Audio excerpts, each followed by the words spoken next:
And welcome back. Folks, this is Minnesota. No, it's not. It's U.S. Home Talk.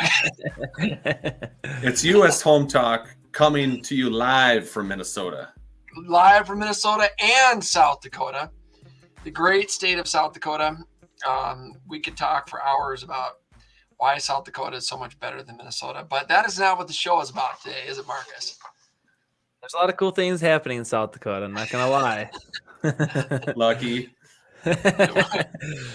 Folks, actually, I want to talk about the Yoda when we get a second here too, Overson. I want to talk about Steve, the Yoda of Real Estate Perkins, and his new role in South Dakota, which is pretty exciting. But folks, we're live every Sunday. No, we're not. That's it. Throwing it all away. Done. We're done. See you next week.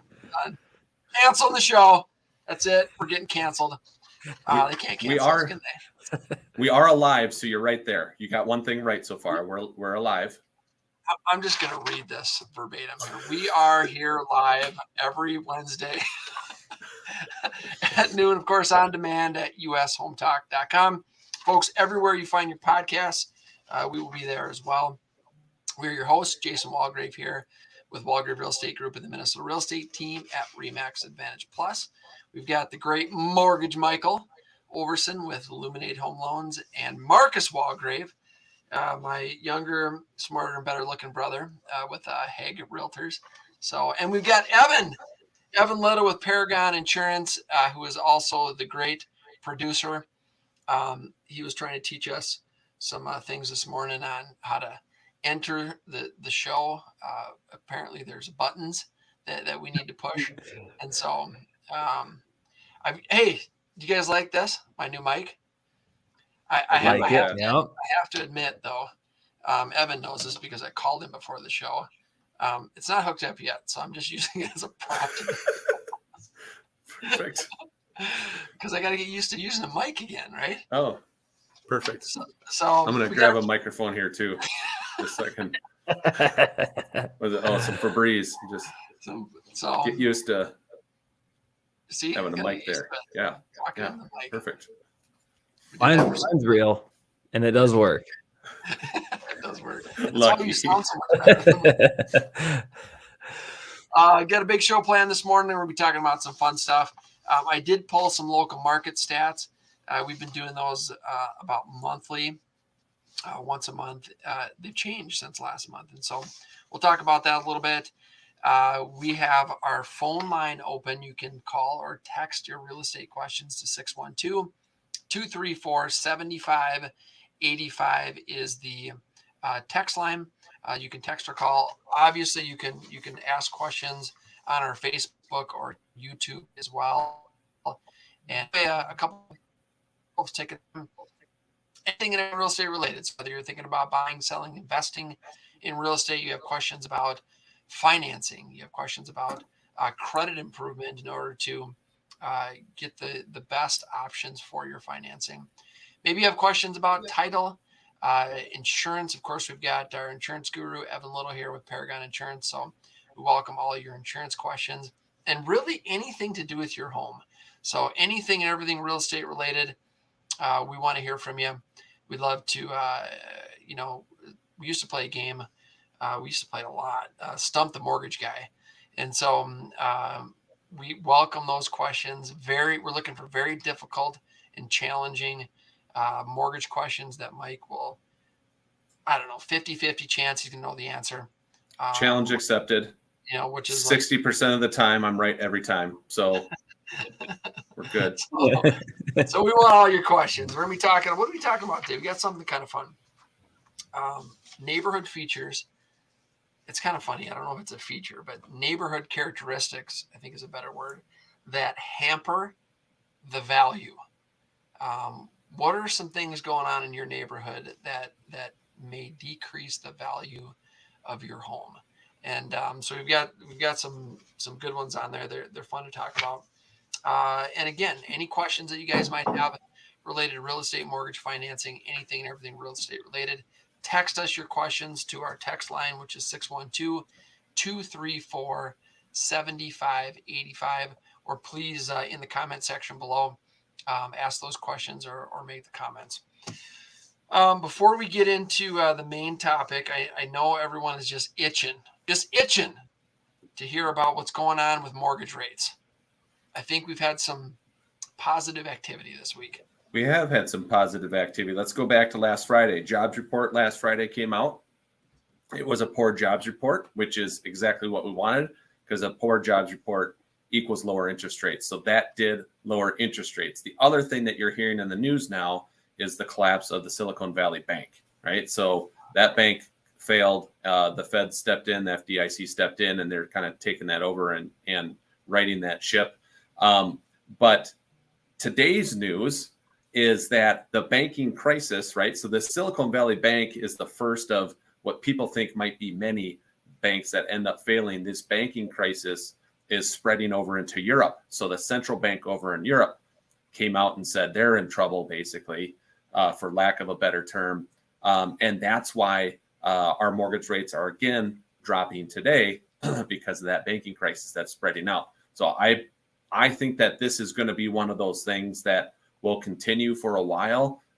Anything dealing with banking and financial markets usually just doesn't flip around and stop. So as this goes through and spreads through Europe and we get more coverage and news on it, I think that this has started a slide for the better as far as interest rates go, where we're going to see over the next 2-3 weeks that rates are just going to continue they're just going to do one of these, hopefully. Yeah. So well, to be determined, but that's what I think is going to happen. The central bank, is that the largest bank in Europe? Is that the? I don't know for sure, but it's one of the larger. Yes. So that would be comparable to maybe like a U.S. bank here, or a Chase or Wells or something. Right. So that's a big deal.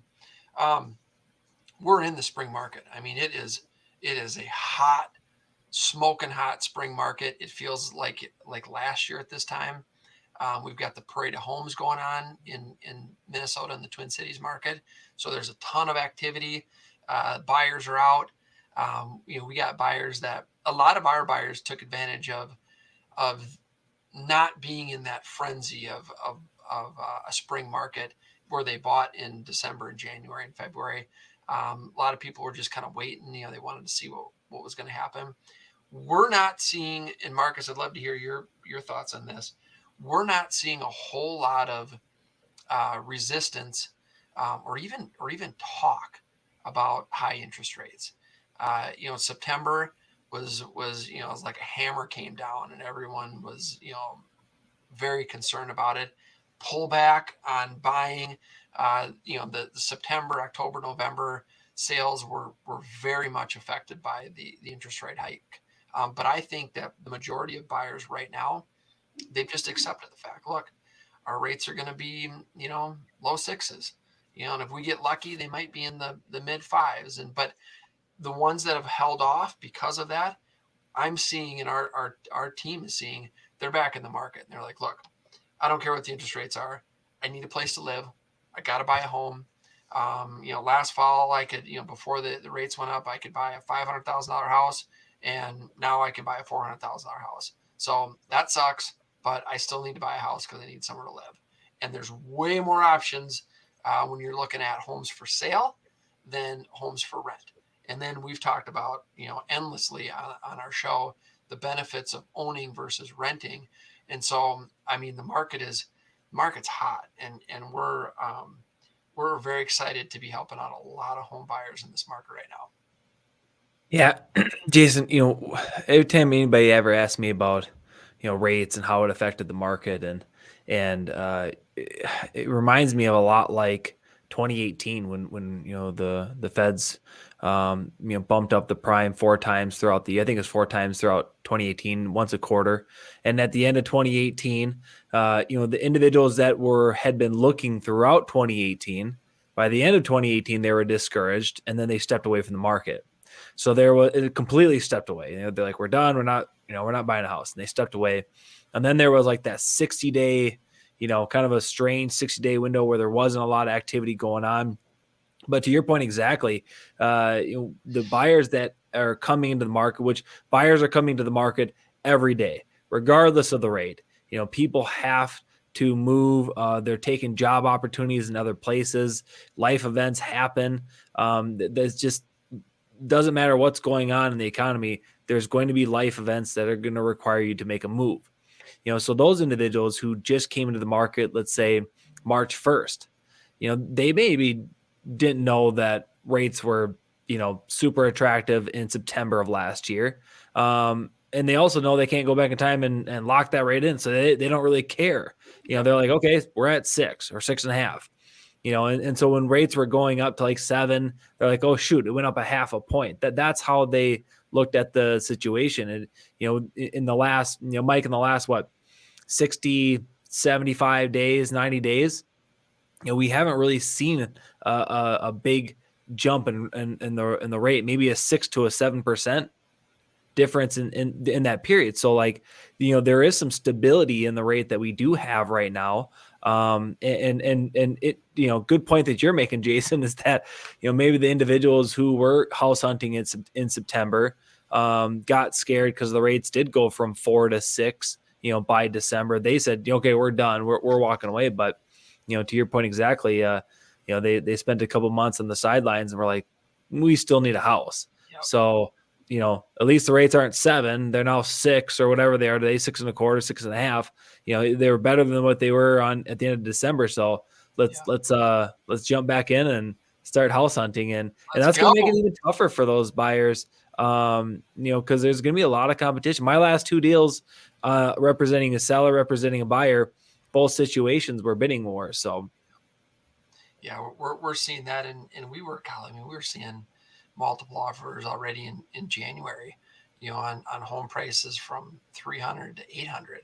So if you're a seller and you've got a really nice property that's in good condition in a good area, and it presents well, you're likely going to get multiple offers if you have the right team or top agent representing you that has the marketing plan and that's doing, the advertising and marketing that's necessary to expose your property to the most potential buyers. You're likely going to get multiple offers. And so it is, it's an exciting time in real estate. We talk about, there's so many changes that have happened in the last 20 plus years in the business, and things will always, change in real estate up and down. And so you have to, a lot of times you have to pivot and focus on what the current buyer and seller needs are, make changes to how you're doing business, and make sure that you're providing all of the resources and needs that our clients have. And I think that we've all done, the 3 of us and our teams have done a really good job over the years to adjust to market conditions and make sure that we're providing the top tier level of service. So, but it's exciting. And there's a lot of action going on for sure. I want to just real quickly, I want to talk about stats, market stats, because if you, and I've mentioned this before, guys, I don't watch the news. I quit watching the news almost 3 years ago, about 2 months into COVID. That's why you never know what's going on. Now it makes sense. Okay. They're like, well, aren't you worried that you're not going to, know what's going on? I'm like, look, man, if it's important, someone will tell me that something important's going on. Right. And so, but there's, because Marcus, I think Mom asked me this a couple weeks ago. She's like, oh yeah, I heard on the news that, real estate is, is really struggling right now. And it's sales are in a slump and things aren't good. And I said, well, that's not true. And so I sent her over some local stats and I said, look, if you're going to watch the news, folks, please be cautious on what you're believing. And the media in the last 5+ years has been, in my opinion, so focused on the entertainment factor of it, or the ratings, part of the news. What are we gonna talk about that's going to get people to watch us? And it's just not always accurate. And so do some research, do your own research on things that you're hearing in the media, and making sure that they line up with where you're currently at. And so where are we at? Stats here we're at right now. Inventory of homes for sale in Twin Cities still low. We've only got 5,500 homes for sale, but a year ago at this time we were at 4,900. So that's up 11%. We have 11% more homes for sale today than we did a year ago at this time. Pending home sales in the last 3 months, 8,000. A year ago, we were at about 10,000.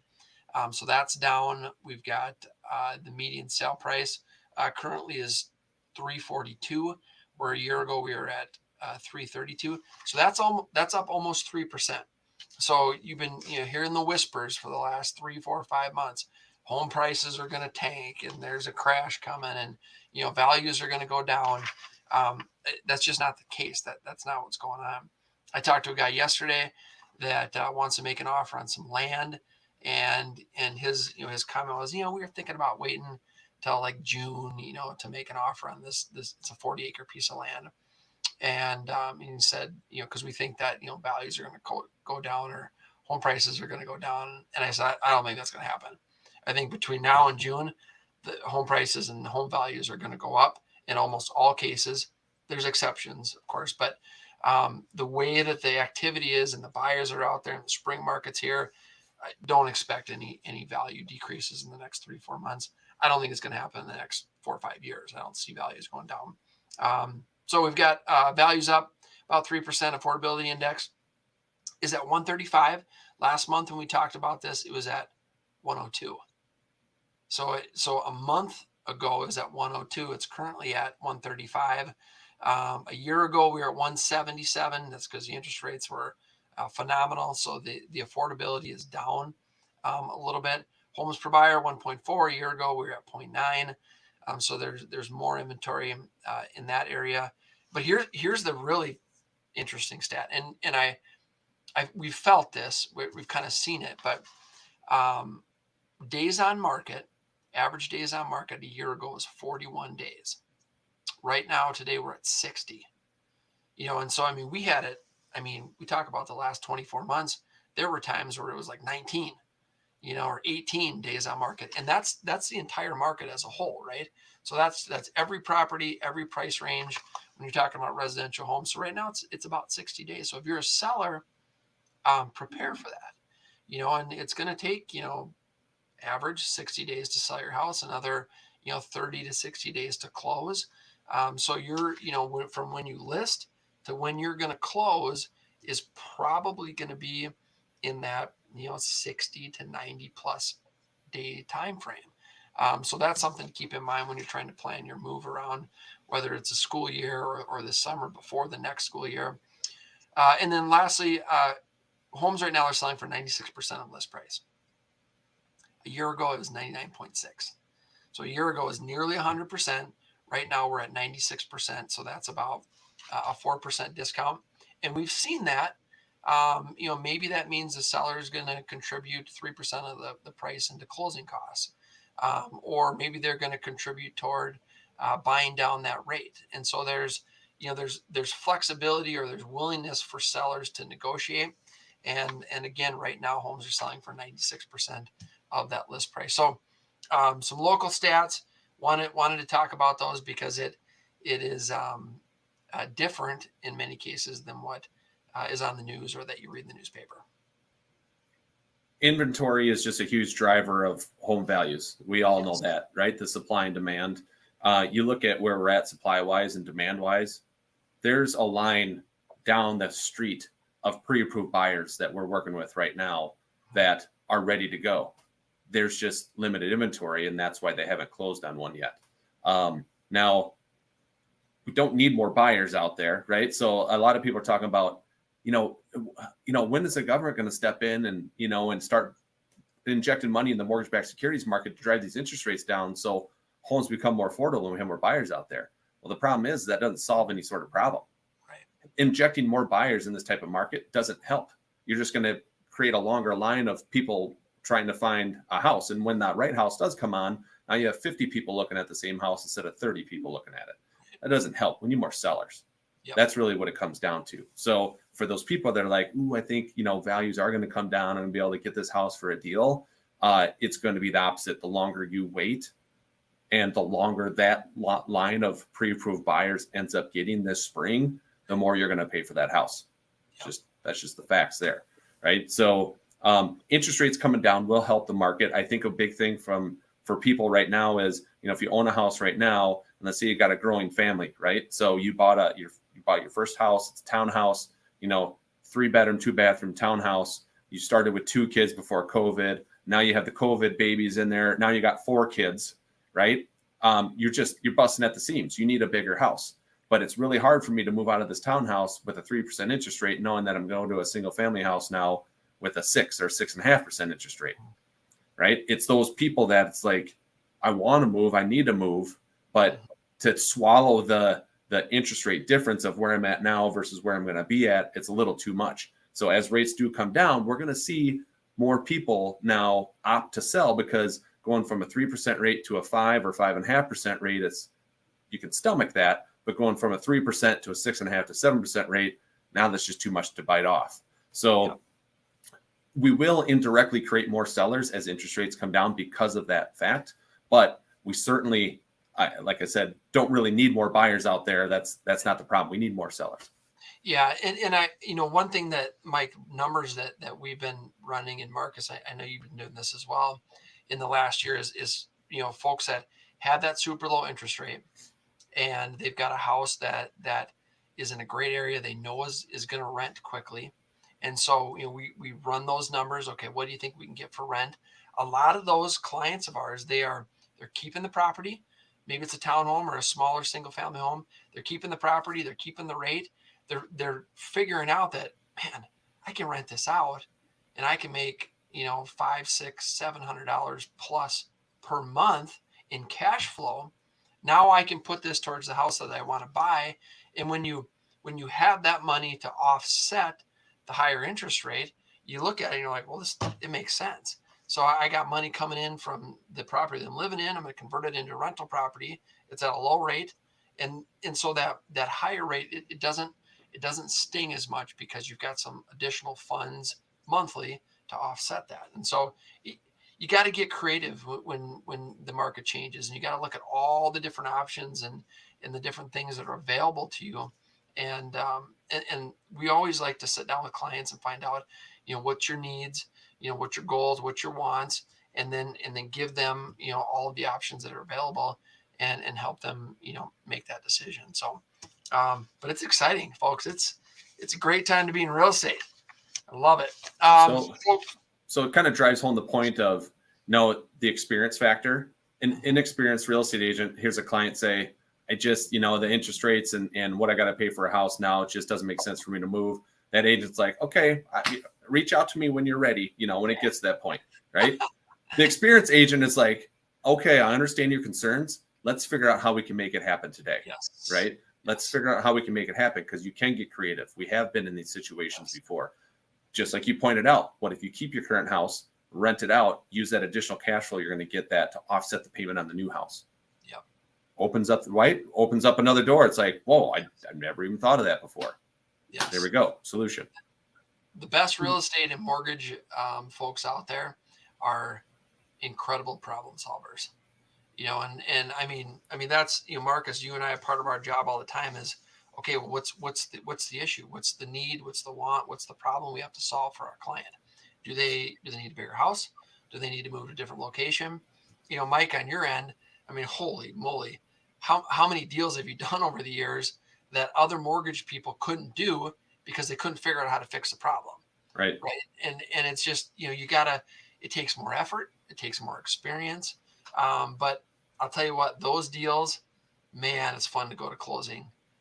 When those deals, when someone else couldn't get it done, they couldn't figure it out. Maybe, Marcus, for you and I, it's a seller where the agent couldn't get their house sold, which meant they couldn't buy the house, and to come in and solve those problems for our clients is it's really a huge satisfying part about the business, and always feels good at those closings. Yeah, we kind of look at there's the old saying, right? Figures don't lie, but liars figure. And you think of that, and when you hear the national news and hearing about the real estate market, and you look at the builders, builders aren't discounting their builds. They might be offering like an incentive to purchase, like a buy down incentive, something like that, but they're not discounting. They're not reducing their their listings at all. And we kind of talk about inventory too. I don't know what you guys saw up in the Twin Cities area, but because there's been such high demand, a lot of the new construction never made it to the MLS. MLS standing for Multiple Listing Service, and that's governed by the regional realtor associations in your area and state. And a lot of these national media outlets, they'll get information from maybe the National Association of Realtors, NAR.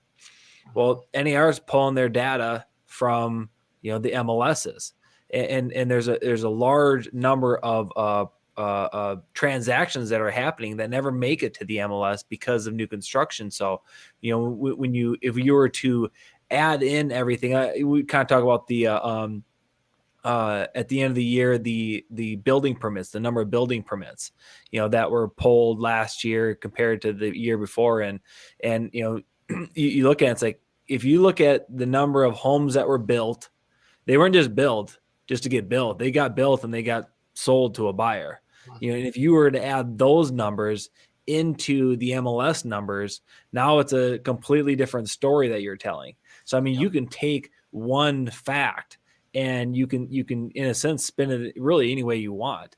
And I think that's the important thing, is to make sure that, you're getting local information, local expertise, because they're going to be able to give you the advice on that. I mean, Jason talking about, sellers or even buyers saying, hey, the prices of homes are coming down. Again, that could be a stat that is being, misrepresented, where last year, homes were selling for 100% list price. Now they're selling for 98% list price. Well, the story goes, 2%, the homes have declined by 2% in your market. Yeah. And it's like, well, not really. That's not true at all. I mean, that house is still worth more than what it was 6 months ago. Yeah. So if it's worth more, then how can you say that it's worth less? Right. So, but I mean, they're just taking a stat and they're, attention grabbing, clickbait, whatever it is. They're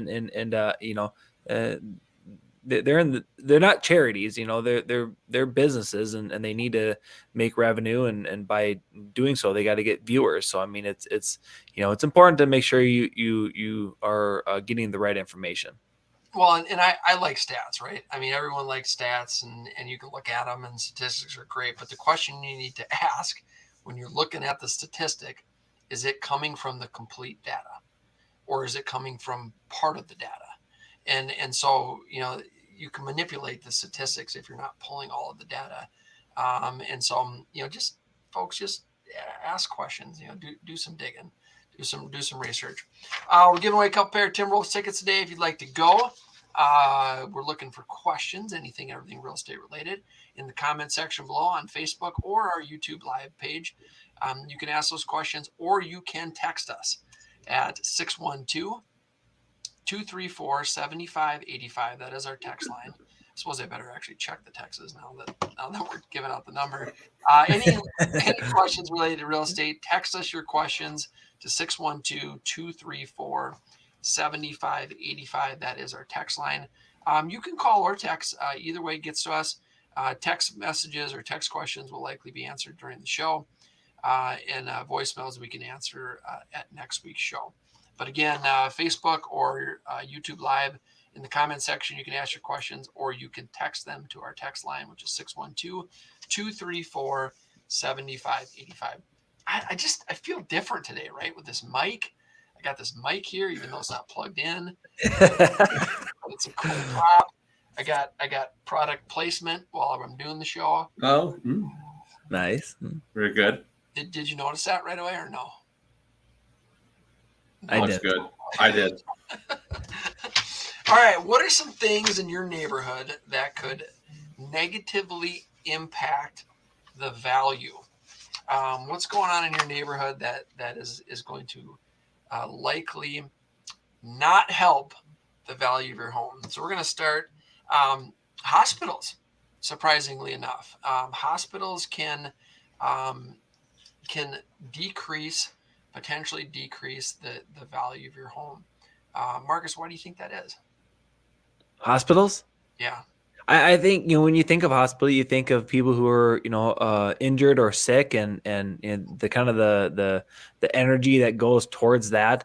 Not exactly the most exciting topic to have is while you're sitting in your living room and you're looking out your back window and you see a hospital and you see the ambulance come by, and it's like, oh, probably not the best things happening to that individual. So, there's kind of a lot goes on in a hospital, a lot of injuries and illnesses. So I'm sure that plays a factor into it. A lot of traffic. I think that's the biggest thing. I don't think it's the psychosomatic element. I think it's 100%. It's the noise of the ambulance over and over. It's the the traffic going in and out, and the sound. It's almost like having a train track, right? Right. Same thing. I'm sure that police station might actually be on the list as well, because as someone who lives about a block and a half away from the police station, a lot of cars come out of that parking lot with the siren on. Well, and if the hospital takes helicopters, right, you've got the helicopter, those aren't quiet. So you've got the traffic noise, you got trucks and ambulances and police, and so a lot of action. And so that being by or close to a hospital could very well hamper the value of your home. Shooting range. If you're by a shooting range, right? And so I'm super familiar with this. And in Prior Lake, just south of Prior Lake, I think it's Prior Lake, maybe Credit River Township, but nevertheless, 5 miles south of Prior Lake, approximately, there's a horse and hunt club. And so it's a wonderful shooting range, pheasants. You can hunt pheasants out there. They got a restaurant that has one of the best burgers ever. Actually, I just forgot about that until now. So, but I've shown many homes within, a mile or maybe even 2 miles of the shooting range. And there's a couple of them in Prior Lake and Credit River. And I've had clients not pursue that home because of the shooting range, because they can hear it in the distance, right? And so, it kind of goes back to that noise thing that a lot of traffic can bring.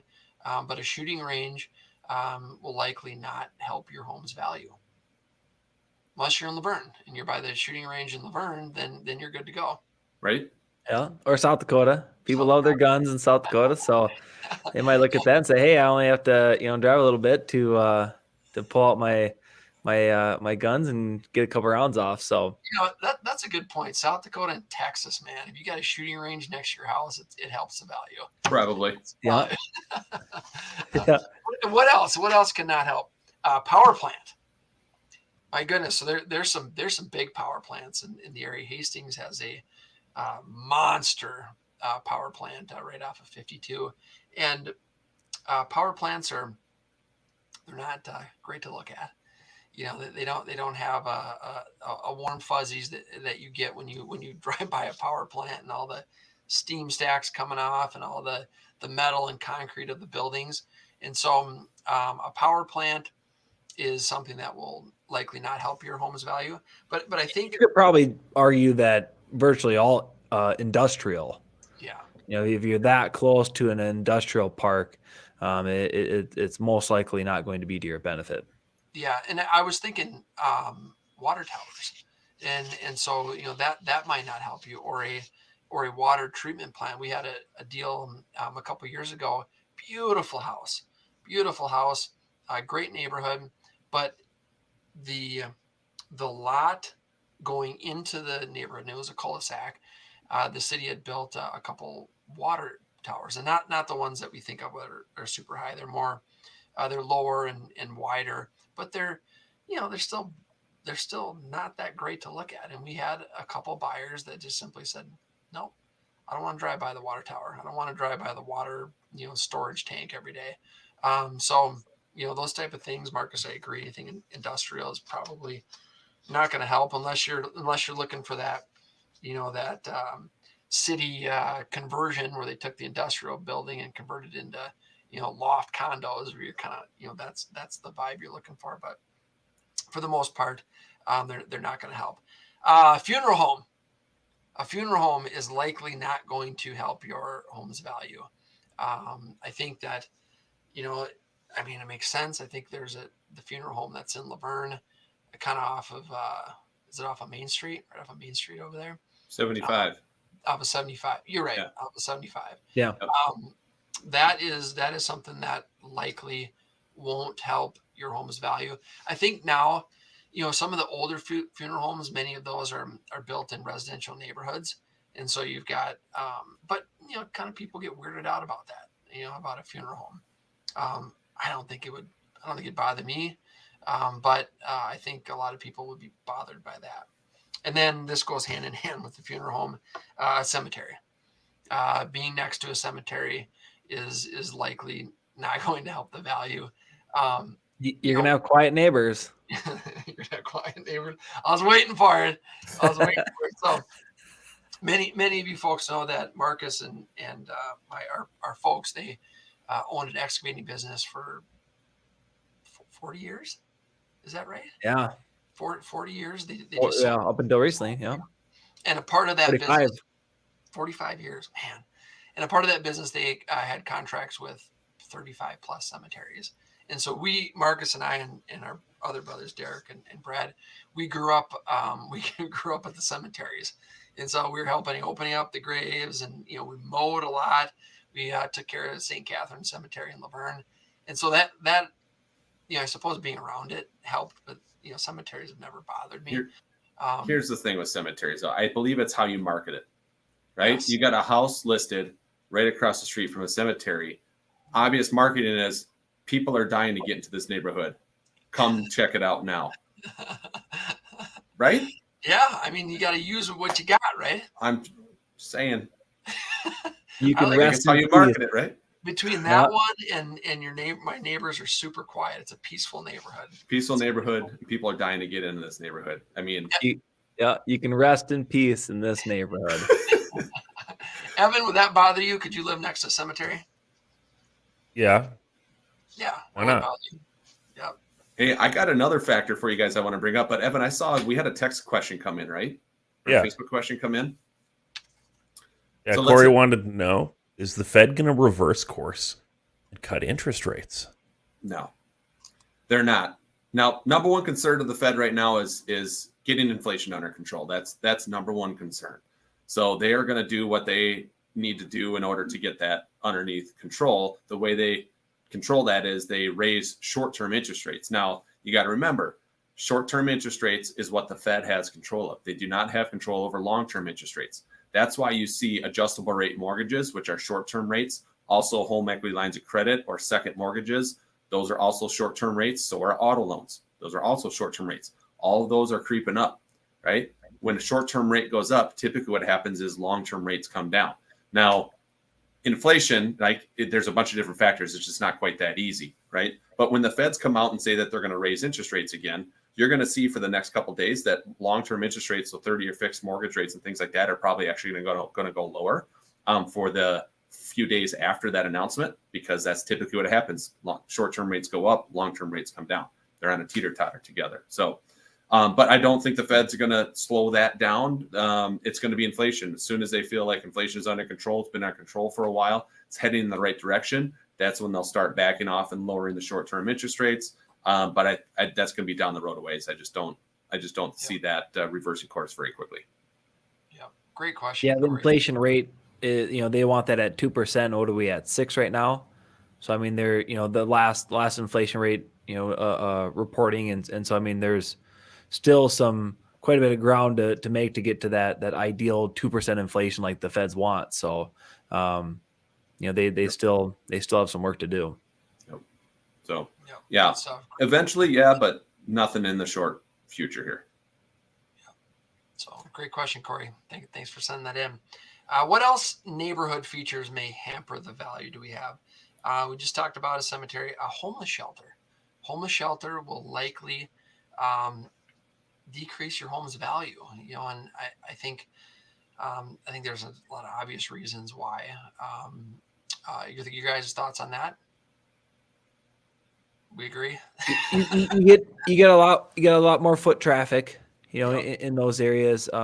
You can call the city that you live in and inquire about the amount of crime that's in specific neighborhoods and areas, you know, your police department will provide you with that information. You can say, hey, you know, what type have there been any felonies that have happened in this area? If so, you know, what level of felonies are they?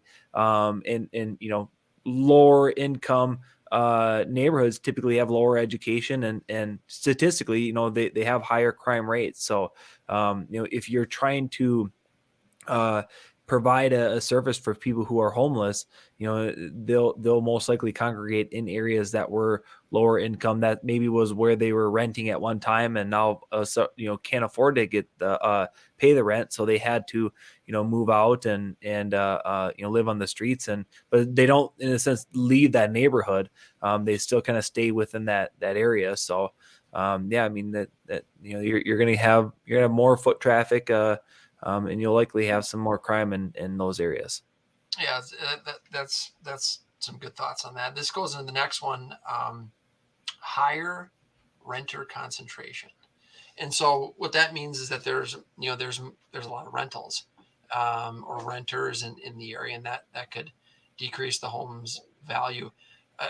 Great example, had a client last week, looked at a beautiful house in Woodbury, had everything that they were looking for, cul-de-sac, had the bedrooms, the square footage. It was only a couple of years old, so pretty new home.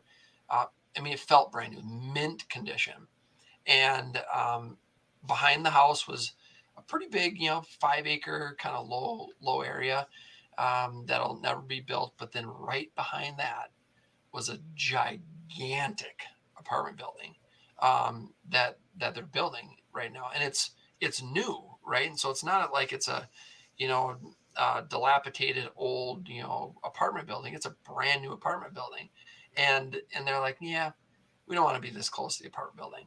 And it was high-end rentals too, right? And so I mean, it's a nice looking property, brand new, but they just didn't want to be that close to the apartment building, mainly because they could see it, and it's just this big old structure, and a lot of times It feels like a privacy issue too, Jason. I mean, if you have like, a normal residential home might have 3 backyard neighbors that can, in a sense, look into your backyard. Well, yeah, this structure might have 300 backyard neighbors that can, take a peek into your backyard. So, maybe a little bit of a privacy concern for those clients. Yep, definitely. So a couple more to talk about, guys. The next one, which actually rated second highest on the list.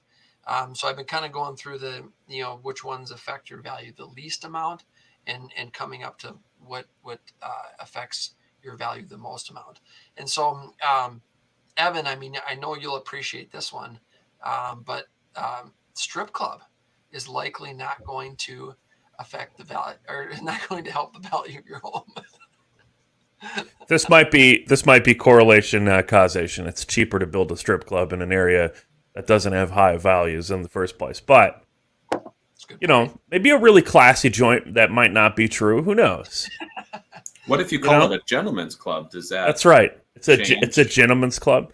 Yeah, I mean, like, there's obviously going to be a difference between a pole barn on the side of the road that's called like Big Daddy's or something like that. Big Daddy's. And a place that basically looks like a restaurant and is not. But yeah, it's city living. Yeah. What if you went the pronoun route? Instead of calling it a gentleman's club, it's a gentle them's club? Would that help? Feels very progressive, very modern. I dig it. I think it would be successful. A gentle them's club. I think we should look into that. Maybe trademark it, Mike, before anybody else does. Marketing genius, right here. I'm telling you, it's how you market it. You have record of it that it was first said by you. So right here, that's right. This is really good stuff, man. To this kind of point, though, I mean, for the individuals out there, a lot of cities have 25-year comprehensive plans, and they purposely try to put commercial on major intersections, And then once you kind of get a little bit outside of commercial, then you have your high density population structures like your apartment buildings. And then when you step away from that, you got multifamily, and then you start getting into entry level single family homes. So, it's pretty unlikely to where, you could get a commercial property just pop up near your residence. And if you are going to be buying something that is, right there, it's kind of assumed that individual likes the fast pace of being close to commercial. So those individuals, say, well, yeah, that's just part of it. I mean, I live downtown Minneapolis, there's a strip club, right there. But if you like the fast pace of that culture, then it kind of goes with the territory. Mhm. Last thing to talk about is when we're talking about things that hamper your home's value, things that will likely decrease or hold down the value potential of your property, is bad schools. And we talk about this often, how important the school district is in relation to your home's value. I mean, we can, there's homes on the same block, right? One side of the block is one school district. The other side of the block is another school, the exact same street, different school districts, exact same home. I mean, I've seen 10+% difference in value, and just because of the same house, but this house is worth 400 and this one's worth 360 because they're in different school districts. And so I always find it interesting when when cities come in and they've got school levies coming up and they've got, they want to improve the schools and improve whether it's the buildings or the school district in general, and all of the opposition that I see for that people, we don't want the increase in taxes and we don't want the levy to go through, and we don't have any kids. We could care less about the school. Well, guess what? Your school district has a direct relation to the value of your home. So even if you don't have kids or grandkids, you want your home to be in a good school district if you care about the value of your home, because it affects it more than anything else that we've talked about today is the school district, and good schools directly tied to property values, and having a better school district will more than likely have a better home value. So That's almost on the top of a young family or growing family's must have. Yes. If they're moving to a city, they come in with some of the most up to date knowledge about school districts. They don't really know anything about the city, but they're going to let you know, hey, these are the top 3 schools that I've researched. Not just high schools. The school district in the middle schools and the elementary schools that are pertaining to that specific district.